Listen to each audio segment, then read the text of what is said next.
ஆதி சதுர்வேதங்கள் ஓதும் பரஞ்சோதியே எங்கள் அச்சனார் கோவில் அரசே. நம்புவோர்க்கு உபகாரி என்பதில் இவரன்றியில் நாட்டில் ஓர் தெய்வம் யார்கான். ஆதி சதுர்வேதங்கள் ஓதும் பரஞ்சோதியே எங்கள் அச்சனார் கோவில் அரசே. சுவாமியே சரணமையப்பா. அச்சங்கோயில் அரசே சரணமையப்பா. பகவானுடைய 232வது நாமா திருப்பெயர் ஹேமாம்பராஜ நமஹா. பொன்னாடை அணிந்தவனுக்கு நமஸ்காரம்.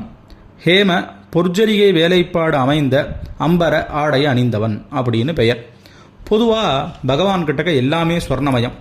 ஏன்னா ஏற்கனவே அவருக்கே பொன்னன் ஹேமசம்பவன்கிற நாமா சொல்லப்பட்டதாக இருந்தது. இப்போ பகவானுடைய ஆபரணங்கள்லாமும் ஸ்வர்ணம், பகவான் கட்டின் இருக்கக்கூடிய வஸ்திரங்கள்லாமும் ஸ்வர்ணம். இதை தான் உபனிஷத்து ஆப்ரணகாத் சர்வயேவ சுவர்ணஹா, பகவான் கிட்ட அத்தனையும் சுவர்ணமயமாக இருக்குது அப்படின்னா தேஜோமயமாக இருக்குங்கிற அர்த்தம். சுவர்ணம்னா எண்ணிக்கை இருக்கக்கூடியது, ஒளிமங்காத இருக்கக்கூடியது, காலத்துக்கு மாறாமல் இருக்கக்கூடியது. இந்த எல்லா தன்மைகளும் பகவான் கிட்டக்க பொருந்துற காரணத்தினால பகவான் கிட்டேருந்து தானே இவருக்கு இங்கே இந்த சொர்ணத்துக்கே இந்த குணம் வந்திருக்கு.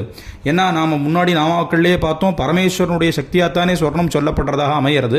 அதனால் அந்த ஸ்வர்ணம்னு சொன்னால் இந்த இடத்துல வெறும் தங்கன்னு மாத்திரம் அர்த்தம் இல்லை. அதெல்லாம் தாண்டி எப்பவும் அழியாத சாஸ்வத பிரம்மமாக எப்பவும் ஒளிரக்கூடியதாக, பகவான் கிட்டக்க ஒளி இல்லாததுங்கிறதே எதுவும் கிடையாது.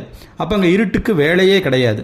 அப்படி இருக்கக்கூடிய விசேஷமான பொற்ஜரிகையாக அமைந்த வேலைப்பாடு அமைந்த வஸ்திரங்களை அணிந்தவர், எல்லாமே பொன்னாக அமைஞ்சவர் அப்படிங்கிறதான அர்த்தத்தோடு இந்த நாமாவானது அமையிறது. அச்சங்கோவில் அரசே சரணமையப்பா.